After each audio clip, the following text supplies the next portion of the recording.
So the Four Noble Truths. And the Four Noble Truths are Noble Truth of suffering, the Noble Truth of the origin of suffering, the Noble Truth of the cessation of suffering, and the Noble Truth of the path leading to the cessation of suffering. They are called Noble Truths because they are penetrated by the Noble Ones. Now the Noble Ones are those who have reached any stage of enlightenment. So a person who reaches the first stage of enlightenment is said to see all these Four Noble Truths. So they are called Noble Truths because they are penetrated by the Noble Ones, and also they are called Noble Truths because they are taught by the noblest of the nobles, that is the Buddha. And also they are called Noble Truths because they lead to the state of a noble one. That means when a person realizes these Four Noble Truths, he is called a noble person. So they are called Noble Truths because they make anyone who realizes them become a noble one. And also they are called Noble Truths because they are real. They are unalterable, undeceptive truths about existence. So they are called Four Noble Truths. It is strange in Buddhism that there are Four Noble Truths and not just one truth. Now many people say there is only one truth, and then different teachers taught it in different ways. But in the teachings of the Buddha, there are Four Noble Truths, not just one. And truth here means just something that is true, that is not otherwise than is stated. So in the teachings of the Buddha, a truth does not need to be wholesome or lofty, whether it is wholesome or unwholesome, whether it is lowly or high. If it is true, then it is called a truth. Now you know the second noble truth is craving, tanha. It is an unwholesome mental state. But this unwholesome mental state is called a noble truth because it is the real cause of suffering. Now the first of them is the noble truth of suffering. And noble truth of suffering is explained by the Buddha in his first sermon as birth is suffering, aging is suffering, death is suffering, sorrow, lamentation, pain, grief, despair are suffering, association with the unpleasant is suffering, separation from the pleasant. Pleasant means unpleasant things and unpleasant beings. So separation from the pleasant is suffering. Not to get what one wants is suffering. And the five aggregates of clinging are suffering. So this is the definition given by the Buddha himself in the first sermon. If I have to talk about this in detail, it may take some more hours. In July I went to Japan and I gave talks on these Four Noble Truths in detail, and it took me 6 hours.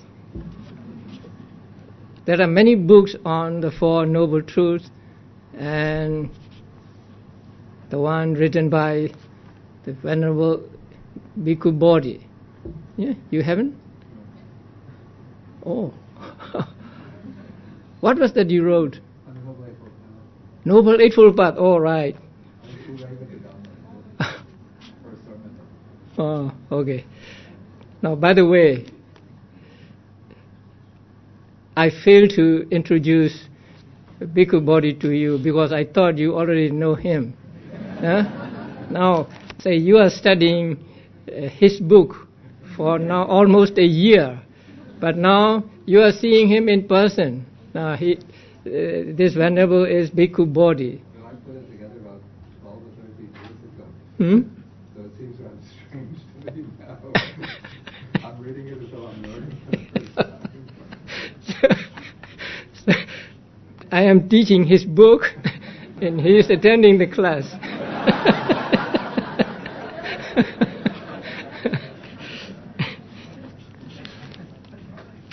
Okay. So then there are many books and you can choose any book and read to know all of in more detail. So I cannot go into many details here. So the noble truth of suffering is described as birth is suffering and so on. And you can easily understand that birth is suffering, aging is suffering.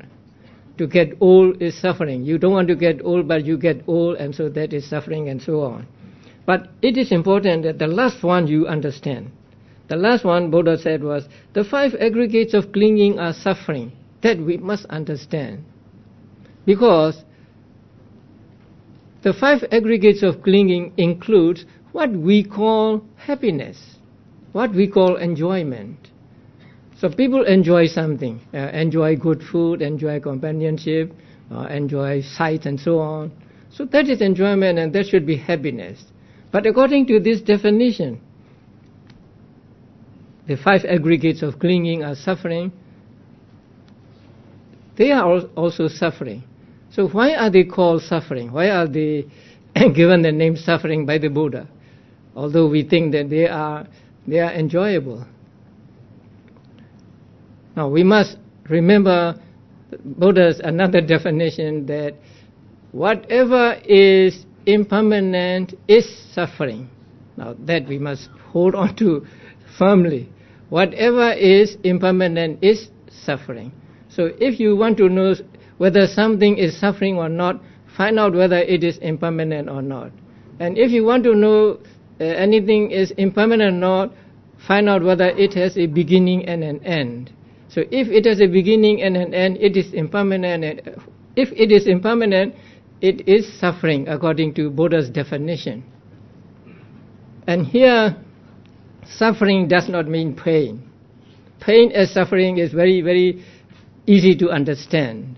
But here, suffering means being constantly oppressed by rise and fall. Now that is the characteristic of being dukkha or suffering. So what is the mark or characteristic of suffering? Being constantly oppressed by arising and disappearing. So everything is afflicted with arising and disappearing, rise and fall. Everything has rise and fall. Even what we call pleasures, enjoyment, have a beginning and an end, or arising and disappearing. So even when we are in the process of enjoying something, we are being bombarded by this arising and disappearing, arising and disappearing. So actually, according to the Buddha's definition, we are suffering when we think we are enjoying. So we must understand this. If we understand this definition of dukkha, then we can easily accept that the 5 aggregates of clinging are suffering. So this is the understanding of suffering on a philosophical level. That birth is suffering, aging is suffering, death is suffering. It is not difficult to understand. We can understand easily. But the last one is the most difficult to understand. And so we must understand the definition given by the Buddha as whatever is impermanent is suffering. So according to this teaching, everything in the world is suffering. But when we talk about the noble truth of suffering, we are concerned with the living beings only. So we are not to say that this is suffering, a tree is suffering, a stone is suffering, a rock is suffering. We don't say that, although they have the rising and disappearing or rise and fall. So we are concerned with the living beings. Now second noble truth is called noble truth of the origin of suffering, or the cause of suffering. So what causes suffering? The Buddha said that craving causes suffering. So craving is the cause of suffering. Because we have craving, we are attached to our lives, we are reborn again and again. So rebirth really means arising of some aggregates. Since the aggregates are suffering, rebirth is itself suffering. And this rebirth is caused by the craving in the past life. We crave or we are attached to something, and that attachment produces a rebirth. Now, attachment is a mental state. This mental state has the power, a potential to give results, and the result in the form of rebirth. So, the rebirth is caused by the attachment in the past, and that rebirth is nothing but suffering, and so the attachment is the cause of suffering.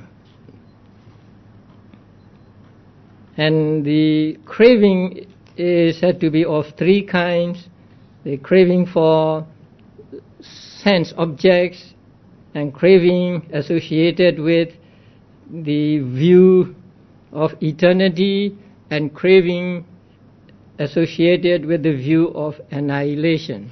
Now, view of eternity means the view that things are permanent, the beings are permanent, Atman is permanent, and so on. And annihilation view means after death there is no more, nothing. So death is the end of all things, and there is no more after death. So that is the view of annihilation. So craving associated with that view is called the craving for annihilation, not actually craving to be annihilated. At one time, I gave a book to a man and he read, and then after a few days he came back and said, Buddha talk about, say, suicide, and Buddha allows suicide. I was surprised. So where did you find that? Then he said, here is a craving for annihilation. So I have to explain to him that this is not craving for annihilation, actually. Craving that is associated with the view that beings are annihilated at death and no more of them after that. So there are three kinds of craving. And craving causes rebirth, which is, in ultimate analysis, suffering, and so the craving is said to be the origin or cause of suffering. And then the third noble truth is the cessation of suffering. This is the stoppage of suffering.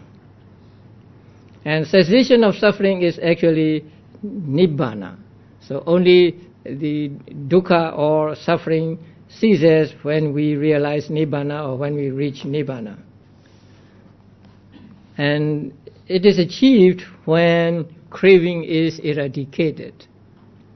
And the fourth noble truth is the path or the way leading to the cessation of suffering. And it is actually the Eightfold Noble Path, or Noble Eightfold Path. Now, the first noble truth is like a diagnosis. So a physician diagnoses a patient to have a kind of disease. So you have this disease. And then he knows the cause of the disease. And he knows that the disease can be cured. And he also knows what medicine to give to that patient. So the four noble truths are like that. The first noble truth is like a disease. The second noble truth is like the cause of disease. Third noble truth is the cure of the disease. And the fourth noble truth is a medicine. So what is most important when a person has a disease is to take the medicine.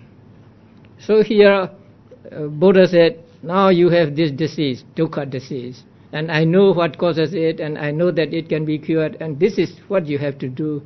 And he gave us the Noble Eightfold Path, the fourth Noble Truth.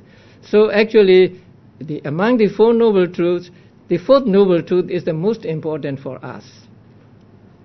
And we have to practice it, not just know it, not just understand it.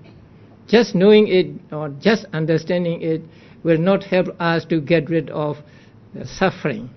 So in order to get rid of suffering, we have to put into practice what Buddha taught us, the Eightfold Path, or practice of meditation. So Buddha's teachings are like medicine, and so long as we do not take the medicine, we will not get cured. We may have hundreds of bottles of medicine at home, but if you do not take any one of them, you will not get any benefit from the medicine. So medicine is to be taken. In the same way, Buddha's teaching, especially the Fourth Noble Truth, is to be practiced. So when we practice the Eightfold Path, as the Buddha did, we will also attain what we aim for. So among the Four Noble Truths, the Fourth Noble Truth is the most important for us. First, we must understand the Four Noble Truths and also the Fourth Noble Truth, and we must understand the components in the Fourth Noble Truth, and we must practice these components, or we must practice the factors making up this Eightfold Path. You all know the factors of the Eightfold Path. We have been talking about it again and again, and we have with them in this chapter 2 times. The path factors, right? In the second section and in the third section we met them. Right understanding, right thought, and so on. And so we must practice them so as to achieve the cessation of suffering, or so as to eradicate the mental defilements, so as to eradicate the craving and achieve the cessation of suffering. So by practicing the Fourth Noble Truth, we abandon the Second Noble Truth, and we realize the Third Noble Truth, and we get out of the First Noble Truth. So the Fourth Noble Truth is the most important. And there is a note here in the manual. It should be noted that while in the section on the requisites of enlightenment, the 8 path factors may be either mundane or supramundane. So among the Bodhipakkhaya Dhammas, or requisites of enlightenment, the 8 path factors can be either mundane or supramundane. But in the teaching of the Four Noble Truths, they are exclusively supramundane. So first, what does the Noble Truth of suffering represent? What it is that we say is suffering? The fourth is exclusively supramundane. So the first Noble Truth is everything except the supramundane states. So mundane citas and the cetasikas going along with them, and all rupas or material properties. Now there are 4 ultimate truths: consciousness, mental factors, material properties, and nibbana. From among them, the mundane citas and the cetasikas going along with it, and 28 material properties are, or they belong to, the first Noble Truth, Noble Truth of suffering. And the second Noble Truth is the cetasika, lobha. Now craving means attachment, so lobha. And the third Noble Truth is nibbana. Now it is supramundane. And the fourth Noble Truth is the 8 factors, 8 cetasikas. And the 8 cetasikas belong to the fourth Noble Truth only when they arise with Magga consciousness and Phala consciousness, or only when they arise with supramundane consciousness. So the real fourth noble truth is actually the outcome of the practice of the preliminary noble eightfold path. So we divide eightfold path into preliminary and the real eightfold path.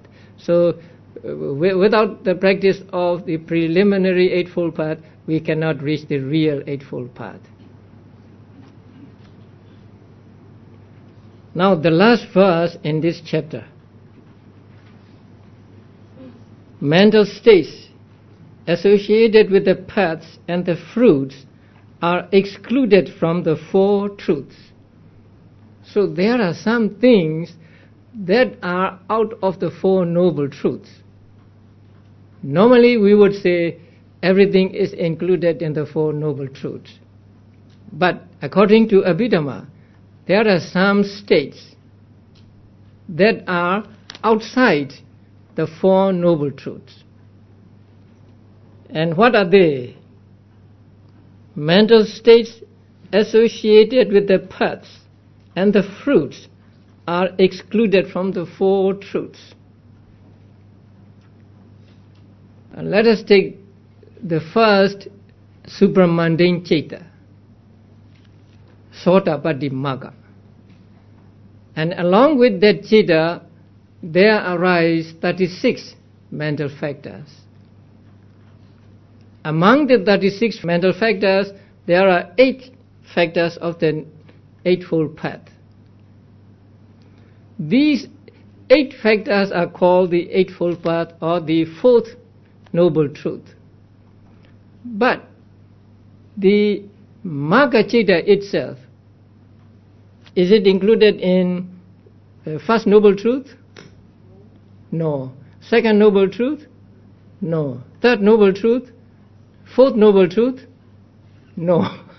So, Magga Citta is outside the Four Noble Truths. And also the mental factors other than the 8. So 36 minus 8, 20, 28. So they are also outside the Four Noble Truths. They do not fit in any of the Four Noble Truths. They are not included in the First Noble Truth. They are not Second Noble Truth. They are not Third Noble Truth. And they are not included in the Fourth Noble Truth. So they are also outside the Four Noble Truths. And then let us take fruition consciousness, Phala consciousness. With fruition consciousness also 36 mental factors arise. And among 36 there are these 8 factors. But these 8 factors that arise simultaneously with the fruition consciousness are not called Fourth Truth. So they are outside the Four Noble Truths, because they do not belong to the First Noble Truth, Second Noble Truth, Third Noble Truth, and also they do not belong to Fourth Noble Truth. So those that belong to the Fourth Noble Truths are those that arise with the path consciousness, not with fruition consciousness. So those that arise with fruition consciousness are also outside the Four Noble Truths. So, how many states are there that we can call outside the Four Noble Truths? 1, path consciousness, and 28 mental factors. 28 mental factors means 36 minus 8. And fruition consciousness and all mental factors going along with them. So they are outside the Four Noble Truths. They do not fit into any of the Four Noble Truths. Now the Four Noble Truths are discovered by the Buddha, and then he taught the Four Noble Truths to the world. So Four Noble Truths are not created by the Buddha. They are discovered by the Buddha. And then Buddha reveals them to the world. And he taught the Four Noble Truths in his first sermon. So when he gave his first sermon to his 5 disciples, he taught the Four Noble Truths there. So the teaching of Four Noble Truths is very important in the teachings of the Buddha. And we all need to at least understand theoretically the Four Noble Truths, and then we try to understand them experientially. So that is, we practice meditation, and through practice of meditation we'll be able to see all these Four Noble Truths. And to see means to experience ourselves and not just understand and through reading or listening to talks. So these are the Four Noble Truths explained or just mentioned in this section. This section is called section of the whole or section of the all. That means they include all ultimate realities. Now, in this chapter, in the 7th chapter, we have studied the asavas and so on, and so we now have a good knowledge of different names given to different mental factors and also material properties.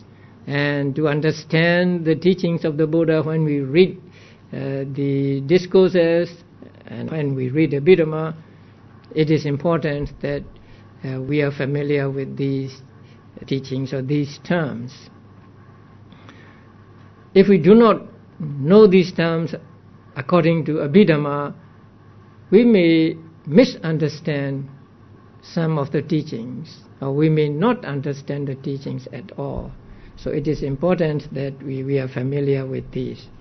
And also, the author is giving us this information here, not just giving us information, actually, he is preparing us for the 9th chapter.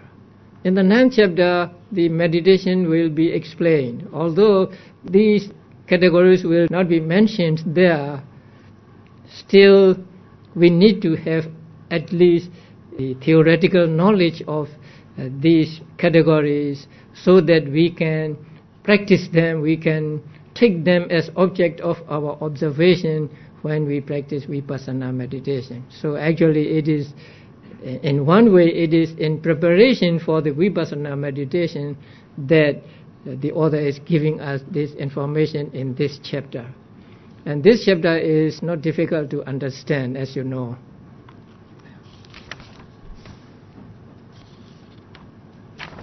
Okay, we will go to the next chapter. 8th chapter. 8th chapter is, to me, the most difficult. It may not be encouraging. 8th chapter is the most difficult chapter because it deals with 2 most important teachings taught by the Buddha. The one is the Paṭiccasamuppāda, or dependent origination, and the other is Patthana, causal relations. Now, regarding the cause and effect, there are 3 kinds of views. Now, one view is there is no cause for things to arise or things to come up. They just arise and they disappear by their own free will, and so there is no cause for them, there is no condition for them. So that is one view regarding the conditionality or causality of mind and matter. And there is another view, and that view takes that, yes, there is a cause, and that cause is none other than the creation of a Brahma or a God. So things have cause, and that cause is the creation of a God. So that is another view. And there is a third view, and this third view takes that there is cause, And the cause is not the creation of a Brahma or a God, but they are conditioned by the states that arise before them or that arise simultaneously with them, and so on. So there are these three kinds of views regarding the causality of things in the world. And as you know, Buddhism advocates the third view. So according to Buddhism, nothing is uncaused.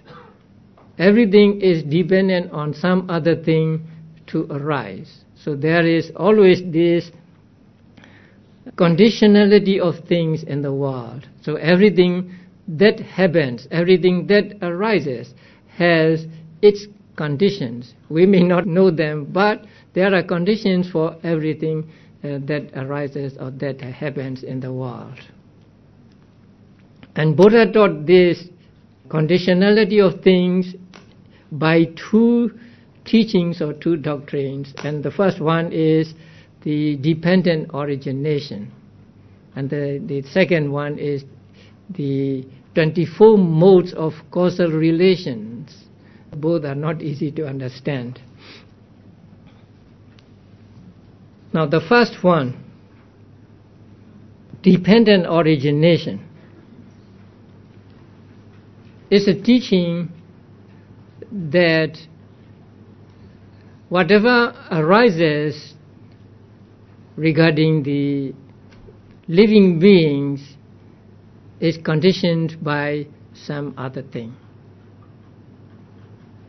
And in this teaching, it goes like a chain reaction. Now, A conditions B, and B conditions C, and so on.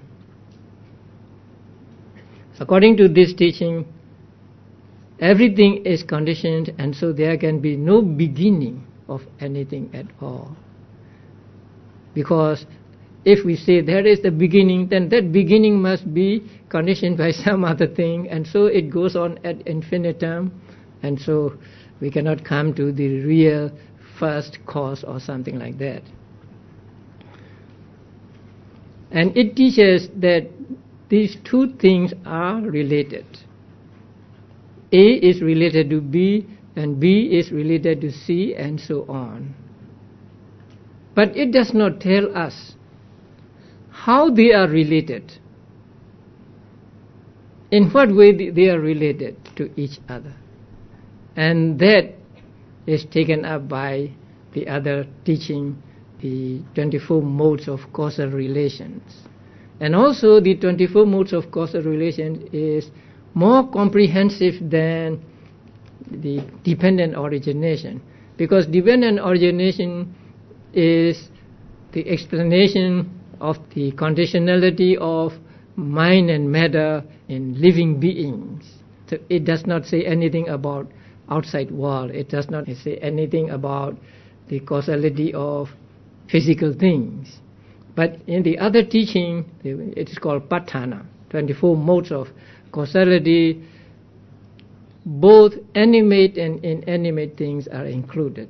So we'll find explanation of the relations between matter and matter, matter and mind, mind and matter, and so on. And also the Patthana, the 24 modes of causal relations, explains to us how or in what way things are related. So it is like, suppose A and B are related, we will say. Now that is dependent origination.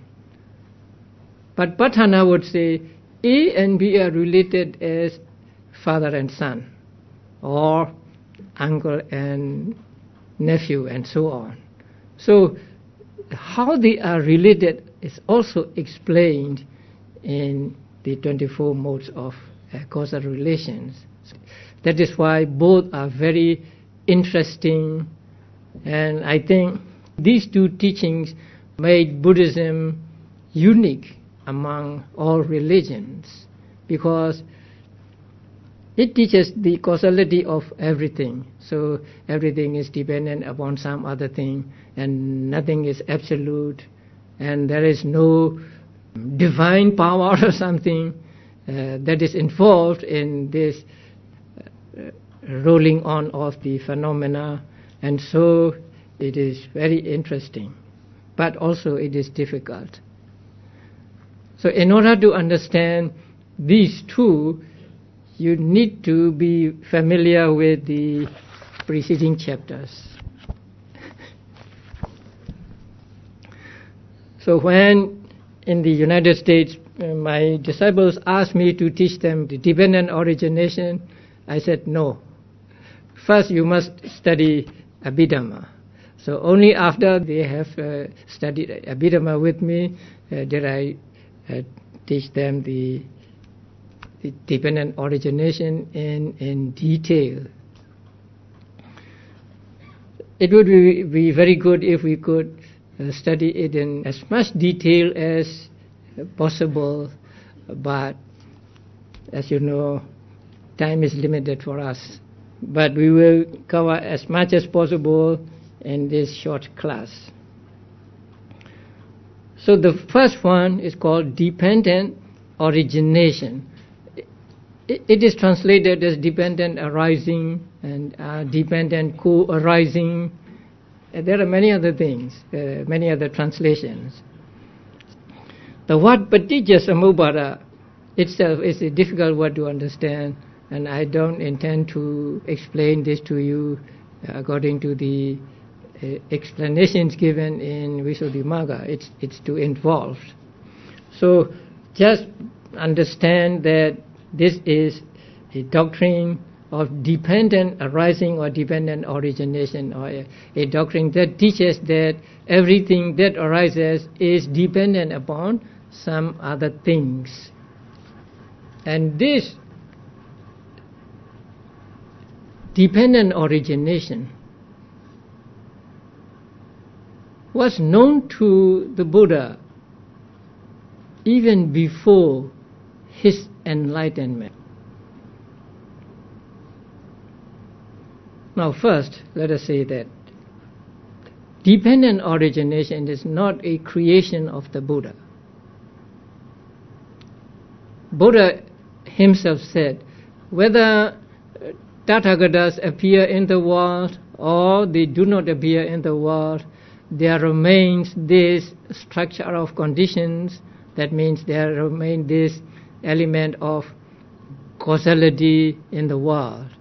A Tathagata means Buddha. A Tathagata appears in the world and discovers it and then taught it to the world. So it is not the creation of the Buddha. Buddha did not create the dependent origination, but it is his explanation of what's going on in the world. And it seems that Buddha was familiar with dependent origination even before he became the Buddha. Now, you all know that Buddha, or rather the Bodhisattva, spent 6 years in the forest practicing meditation to attain Buddhahood. On the last day of his 6 years, let us say, to make the long story very, very short, because I think you are familiar with this Buddha's renunciation. So on the night of the full moon day of May, he sat down under the Bodhi tree, right? And he practiced meditation. He practiced Anapana meditation, or mindfulness of breathing meditation. And he gained first jhana, second jhana, third jhana, fourth jhana, one by one. And also he gained the 4 other immaterial jhanas, although they are not mentioned in some books. Because in order to attain a vinya, the supernormal knowledge, one needs to have attained all the material jhanas and immaterial jhanas. So he attained all these 8 or 9 jhanas. And then he practiced further And so during the first part of the night, he gained or he attained the supernormal knowledge by which he was able to remember all his past lives. So that he gained during the first watch of the night. The night is divided into 3 parts. And he went on practicing, because that was not the end of the practice. So he went on practicing, and during the second watch of the night, around midnight, he gained another supernormal knowledge. And by that supernormal knowledge, he was able to see beings dying from one existence and being reborn in another. Also, he sees that, say, a being dies from this existence and is reborn in hell because he did, say, unwholesome deeds in the past. And then he sees another being being reborn in the world of devas, in the world of celestial beings. And then he also saw that that being was reborn in the blissful state because he did wholesome karma in the past. So that means Buddha saw the law of karma very clearly, as it were on a screen. So Buddha's teaching of karma was based on that supernormal knowledge. Many people say that Buddha borrowed the law of karma from Hindu teachings.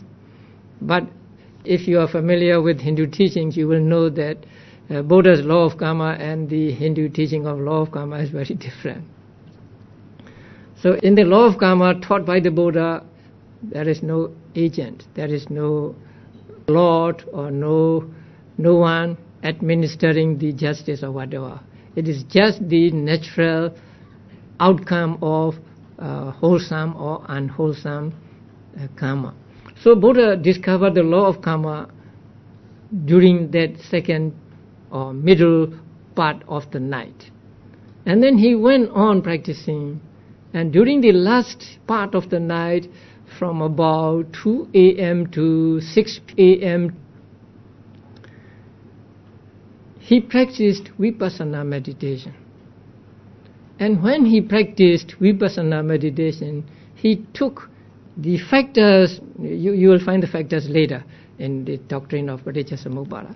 So he took the 12 factors one by one and practiced Vipassana on that factor. So practice Vipassana means try to see that factor is impermanent, suffering and non-soul. This he did on all 12 factors of dependent origination, and it is said that he practiced millions and millions of times during these maybe 4 hours. So at that time he was not yet Buddha, he was still a bodhisattva. But even still a bodhisattva, he knew the dependent origination, he knew the factors of the dependent origination, and he practiced Vipassana on each of these 12 factors again and again, again and again. And when he was practicing Vipassana on the 12 factors, at times he stopped Vipassana and entered into the 4th jhana. And after living in the 4th jhana for some time, he got out of 4th jhana and then he continues his Vipassana. So in this way, he entered into the 4th jhana and then went back to Vipassana and so on. Why did he do that? Now it is said that Vipassana is very difficult. So when you practice Vipassana, what you see is what you do not want to see. what you see is dissolution, things disappearing, right? So that is what we don't want to see, but we are seeing the dissolution of things, dissolution of mind and matter when we practice Vipassana meditation. And so Vipassana meditation is a tough job. So when doing a tough job, we have to use our intellect or our wisdom. And that wisdom is like a sword cutting hard objects. So when you cut a hard object with a sword, it becomes blunt. Then you have to sharpen it. So you have to sharpen it and then cut again. So in the same way, when he practiced Vipassana on these factors and seeing that they are impermanent and so on, his wisdom becomes maybe a little blunt. And so he went back into the fourth jhana for some time, sharpening his wisdom. And then after that he went back to Vipassana and practiced again. So in this way he practiced Vipassana for, let us say, for about 4 hours, for the last watch of the night. So as a result of this practice, he reached enlightenment as the dawn came. So when he reached enlightenment, that means he reached the 4 stages of enlightenment one after another in rapid succession. First, say, Sotapaddi stage, and then Sakadagami stage, and so on. So when the dawn came, then he reached the 4th stage of enlightenment, and he became the Buddha. As soon as he reached the 4th stage of enlightenment, omniscience also came to him, knowing whatever he wants to know. So he was endowed with this destruction of defilements and all-knowing wisdom. So what I want to say here is the dependent origination was familiar to the Buddha even before he became the Buddha. And he practiced Vipassana on the 12 factors of the dependent origination, and he contemplates on them many times, millions of times. And that is why Vipassana he practiced there under the Bodhi tree is called Maha Vipassana, the grand Vipassana, not like Vipassana we do here. So Buddha's Vipassana was a grand Vipassana, taking the 12 factors of dependent origination one by one and contemplating on them as anicca, dukkha and anatta. Okay, so he reached the 4th stage of enlightenment and he became the Buddha. Now after he became the Buddha, he sat on that spot for 7 days without breaking his sitting. And while he was sitting there for 7 days under the Bodhi tree, he was again contemplating on the dependent origination in the regular order and in the reverse order. Now regular order means the arising and reverse order means cessation, not backward, but cessation is called here reverse order. So he was contemplating on the dependent origination for 7 days under the Bodhi tree after he became the Buddha. And then after that, say 2 months after his enlightenment, he started his teaching. So from that time on, he taught the dependent origination many times. Now his ministry lasted for 45 years. So during these 45 years, he taught the dependent origination many times. And you can find the teaching of dependent origination in many books, especially in the collection called Samyutta Nikaya. So he taught the dependent origination again and again during these 45 years.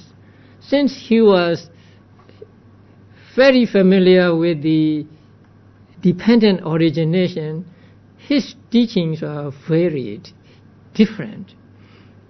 He taught differently to different audiences or different beings. Sometimes he would pick up in the beginning and then he would go to the end. Sometimes he would pick up from the end and then go backward to the beginning. And sometimes he would pick up in the middle and go forward or backward. So he was so adept with this dependent origination that he taught in many different ways.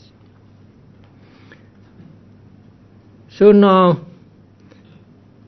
we are going to study this dependent origination, or dependent arising, whatever you may call it.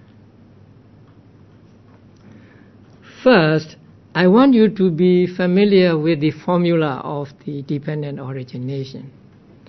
The regular formula for dependent origination begins with avijja, paccaya, sankhara, and so on. But there is a short form of that formula also, and you can find that on page 293, about the middle of the page. If you don't want to learn the long formula, you can just memorize this short formula. When this exists, that comes to be. With the arising of this, that arises. This is a very brief statement of dependent origination. So for those who are very gifted, just this may be enough. But for us, no. So we have to go to the detailed teaching of the dependent origination. So here, when this exists, that comes to be. With the arising of this, that arises. So this is a very, very, very short but meaningful dictum. So when this exists, that comes to be. With the arising of this, that arises. In Pali here, imasming sati idang hoti, imasuppada idang upajjati. So, and there is another verse describing the dependent origination in brief. And that verse was actually taught to the Venerable Sariputta by the Venerable Assaji. Now, Venerable Sariputta, before he became the Venerable Sariputta, he was an ascetic belonging to a different teaching. So one day he saw the Venerable Assaji, who was the youngest of the 5 disciples of the Buddha. And he was pleased with the Venerable Assaji's demeanor, and so he approached the Venerable Assaji and asked who his teacher was and what teaching he teaches and so on. And so the Venerable Assaji said, I don't know much, I am new to this teaching. Then Sariputta said, either much or little, just tell me. I can understand even if you give me just a little bit. So the Venerable Assaji uttered a verse, and you may be familiar with that verse also. Ye Dhamma hitupa bhava, te sang hetung tathagato aha, and so on. So that means there are states that springs from the cause. That cause the Buddha teaches. And also their cessation Buddha teaches. So this is a teaching of the Buddha. And for Venerable Sariputta, it is more than enough. There are 4 lines in this verse. After listening the first 2 lines, he became a Sotapanna. So that verse also gave us the teaching of Paṭiccasamuppāda, or dependent origination, in a very brief form. So whatever state arise from the cause, that cause Buddha declared. And also he declared the cessation of this. So actually the Four Noble Truths are included in that also. But we are not so gifted as the Venerable Sariputta, and so we have to go through the detailed explanation of this to understand. So the dependent origination, or here it is called dependent arising. So dependent arising, the formula for dependent arising you will see on page 294. If you don't mind, I would like you to memorize the Pali also. Avijja paccaya sankhara, sankhara paccaya vijnana, vijnana paccaya nama rupam, nama rupa paccaya salayatana, salayatana paccaya phasso, phassa paccaya vedana, vedana paccaya tanha, tanha paccaya upadana, upadana paccaya bhava, bhava paccaya jati, jati paccaya jara marana, soka parideva dukkha domanassu payasa sambhavanti, eva metassa kevalassa dukkha khandassa samudayo hoti. That is the Paṭiccasamuppāda, or dependent origination. And then the translation you see below. Dependent on ignorance arise karmic formations, and dependent on karmic formations arises consciousness. Dependent on consciousness arises mind and matter. Dependent on mind and matter arise the six sense bases. Dependent on six sense bases arise contact. Dependent on contact arises feeling. Dependent on feeling arises craving. Dependent on craving arises clinging. Dependent on clinging arises existence. Dependent on existence arises birth. Dependent on birth arise decay and death, sorrow, lamentation, pain, grief and despair. Thus arises this whole mass of suffering. So this is a formula for the dependent origination. But there are many terms that need explanation. So we just don't understand by reading this translation, like karmic formations and then existence and so on. So we have to go into more detail to understand the dependent origination. So we'll continue our study of dependent origination tomorrow. So there is one question here.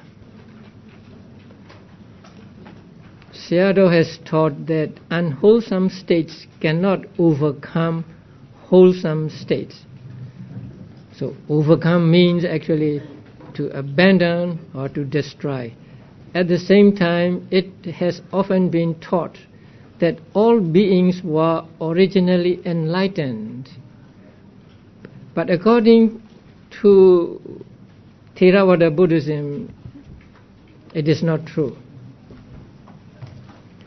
All beings were originally enlightened. If all beings were originally enlightened, then why practice for enlightenment? You are already enlightened and you don't need to do anything to get enlightenment. So maybe in Mahayana it is not that way, I'm not sure. So all beings were originally enlightened. Can Sayādaw help reconcile these two teachings? So actually all beings were not originally enlightened, and according to the teachings of Theravada, we begin with our life with lobha. It is said that in the first thought process of rebirth, the first jhana moment is always accompanied by lobha. It is called bhava nikanti. That means attachment to bhava. So when a person is reborn in existence, then the first jhana moment that arises in that person, in that being, is always accompanied by attachment to that life. Whether a being is born in hell or in states of misery, there is invariably this attachment to life. So actually we begin with akusala, or unwholesome. And also we have this latent tendency of the mental defilements in our mental continuity, and to eradicate those latent tendencies, we practice meditation. So if we have no latent tendencies in our minds, if our minds are pure, then we don't need to practice meditation to make it pure. So we are not originally enlightened, or we are not enlightened at all until we practice meditation and we get enlightenment. And the second one is, how can one ensure that one's next rebirth ceta is a sahetuka patisanti ceta with alobha, adosa and panya? How can one know if one's bhavanga ceta has alobha, adosa and panya? Now, to ensure that one's next rebirth ceta is a sahetuka patisanti ceta with alobha, adosa and panya, one has to take care that whenever one does a meritorious deed, it should be accompanied by these three roots: alobha, adosa and amoha or panya. So it is very important that whenever you do a meritorious deed, your mind or your consciousness must be accompanied by these three roots. Alobha means non-greed, adosa means non-hate, and amoha means understanding, panya. Because only when the karma performed here is accompanied by these three roots will the result be with three roots. Even then, you have to do it so that this three root wholesome karma is the best one. If it is not the best one, if it is an inferior, or if it is of inferior class, then your rebirth consciousness will not be accompanied by panya. So that I think I explained in the 5th chapter. In the 5th chapter, there are mentioned the karma as three root superior, three root inferior, and so on. Only three root superior can give results as three root rebirth. So to ensure that your next rebirth ceta is sahetuka patisanti ceta with alobha, adosa and panya, then you have to be careful when you do meritorious deeds. Don't do meritorious deeds causally or carelessly. Try to think of the law of karma when you do meritorious deed, that you believe in the law of karma. You believe that there is karma, and you also believe there are the results of karma, and so on. And so with that understanding, you do the meritorious deed. So that is very important, and I would like to ask you to be careful when you do meritorious deeds, because most people do it without thinking of the law of karma. Although they have belief in law of karma, it should be invoked at the moment of, say, doing the meritorious deed. Suppose you are doing a dana, you are doing a giving. So at the moment of giving, your mind should be accompanied by that understanding of law of karma. Basically, you believe in the law of karma, that's why you are Buddhist. But if you do not invoke that understanding right at that moment, then your consciousness at that moment is not accompanied by understanding. That means your merit is not accompanied by 3 roots. So if your merit is not accompanied by 3 roots, it cannot produce 3 root results. But how can one know if one's bhavanga citta has alobha, adosa and panya? Now bhavanga citta, you have to understand the bhavanga citta first. And bhavanga citta is very difficult to see.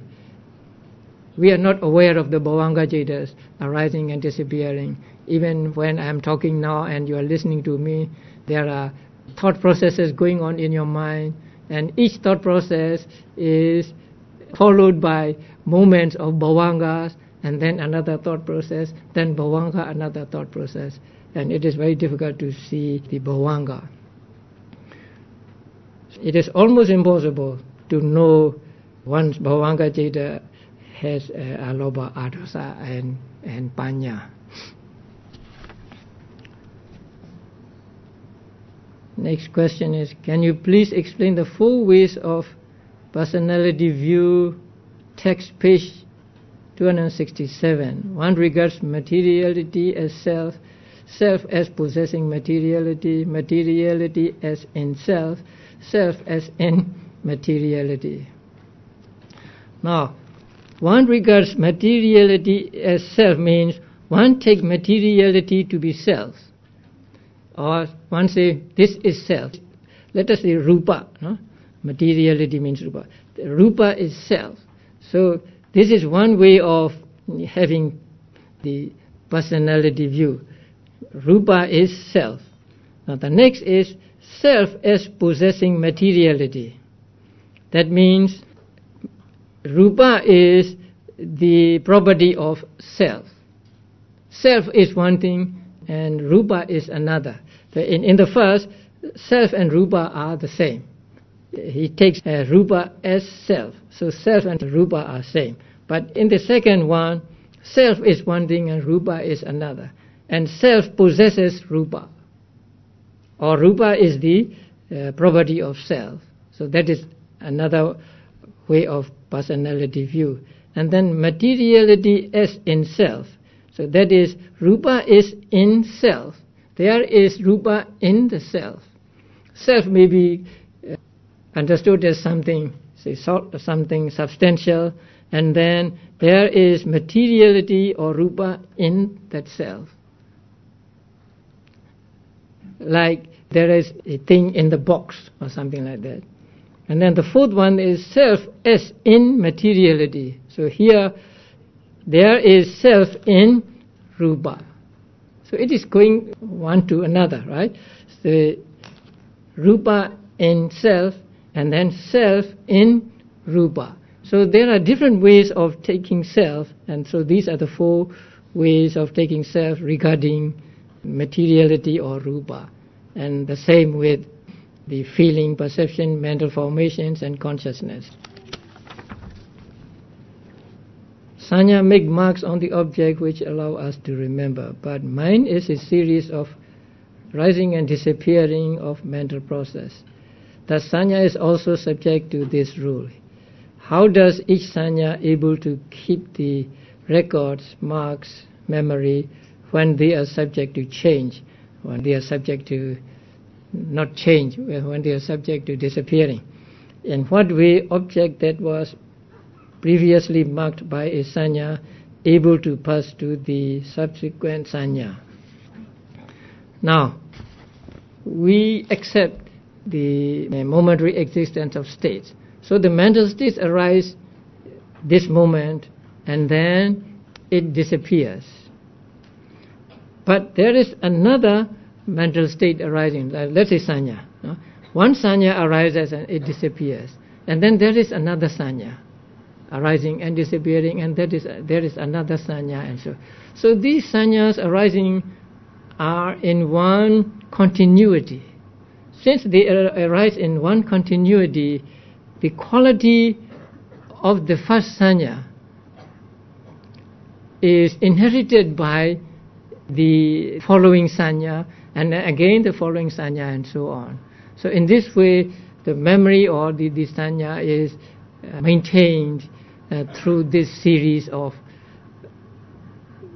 the arising and disappearing of sanya. Not that memory is permanent and exists all through to the end, but at every moment it is new. But since it is the outcome, or this is a follower of the former sanya, so it gets some of the qualities of the previous sanya, and so it is not what you call transfer, something like that. So it is transferred to the next moment, and so on. So memory is actually kept in this way. Not that memory is kept here or kept there at a place, but it is somewhere in our mental continuity. Now we cannot say where it is stored, but it is there in our mental continuity, and so when we want to invoke that, then that becomes evident to us, and so we have the what is called the memory. Venerable Sir, thanks for your teaching. Here is my story, a son and his father.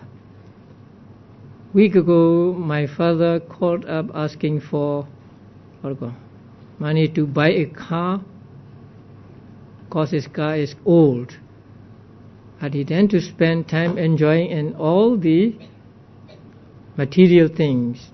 Hence, I refused to give him the money while I spend it to further my study in next year. Both are suffering, right? Am I selfish? What's your view? It keeps bothering me. If you have the intention that your father suffer, then there may be some akusala for you. But if your intention is for your father not to spend in the enjoyment of worldly pleasures, but to further your study, I think it is all right. So you should not feel remorse or something about this.